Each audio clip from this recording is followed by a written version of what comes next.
ख़बर शामिल कयूं था। ब्यूरो चीफ कराची मोहम्मद सलीम मेमून की रिपोर्ट मूजिब फ़कीरागोड में क़ाइम TCF स्कूल के प्रिंसिपल मैडम किरण के रवैयन और शागिर्दन के हरासा करे गरी रक़म की घुर करण खिलाफ़ शागिर्द पंहिंजे वालिदैन समेत इलाइक़े के सियासी समाजी अॻुवाणनि सां गॾिजी हथनि में प्ले कार्ड खणी TCF स्कूल के ॿाहिरीं गेट ते एहतजाजी मुज़ाहिरो कयो।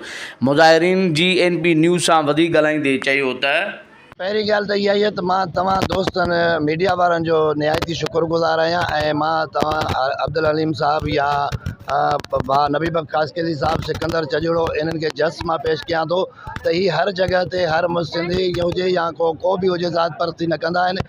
तव्हां हर जगह ते पहुचंदा आहियो।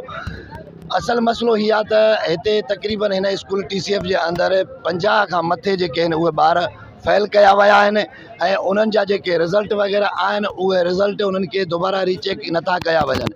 जॾहिं हिननि उन्हनि खे रिक्वेस्ट कई त भाई मैडम खे जॾहिं हिन रिक्वेस्ट कई त तव्हां असांजा रिज़ल्ट जेके बि आहिनि उहे रीचेक कयो। मैडम हिननि खे जवाबु ॾिनो।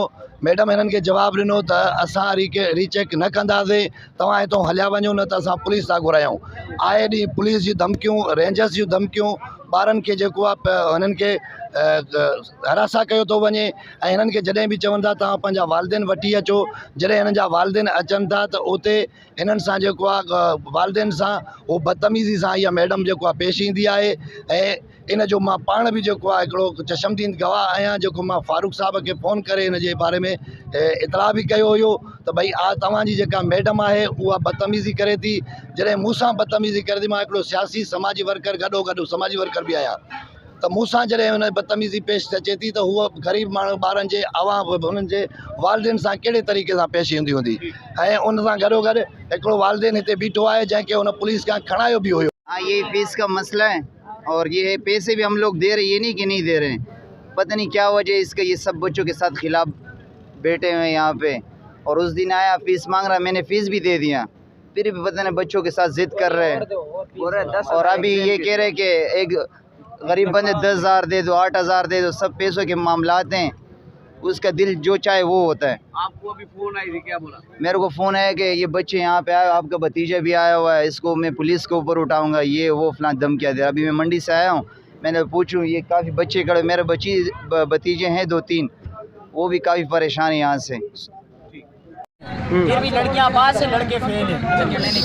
हमें निकालना चाहती है, हमें स्कूल से दखल करना चाहती है। पुलिस भी मंगवाया, पुलिस की धमकियां भी हमें दी। अच्छा, आगे का आप लोग क्या लाइमल होगा? हम चाहते हैं इंसाफ मिल जाए, हमारे पेपर रीचेक करवाए या हमसे दोबारा पेपर ले। भले किसी स्कूल में हमारे अंदर इतना टैलेंट है कि हम दोबारा अपने पेपर दे सकते हैं। अगर हम पास हो गए फिर इसकी जिम्मेदारी कौन लेगा?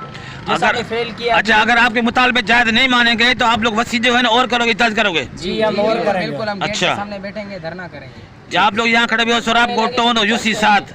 जी हाँ, बता दे, बता दे बस।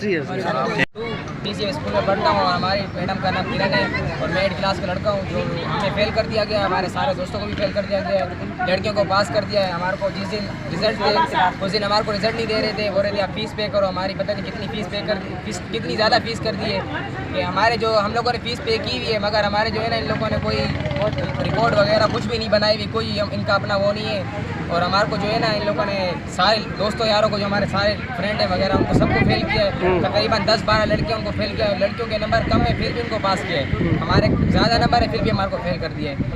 और पुलिस को मंगवा के हमारे को धमकियाँ दी गई हैं कि अगर आप नहीं जाएंगे तो आपको हम यहाँ पर मोबाइल मंगवा के लेके चले जाएंगे। 2 पुलिस वाले आए थे, उन लोगों ने हमारे से बात की थी। उन लोगों ने बोला आप जाएँ दरख्वास्त दें। हम दरख्वास्त दे रहे हैं लेकिन दरख्वास्त भी वसूल नहीं कर रहे। मैडम नीचे आके बात नहीं करी, कब से हम खड़े हुए धूप पे, गेट इन लोगों ने नहीं खोला है, कब से खड़े हैं।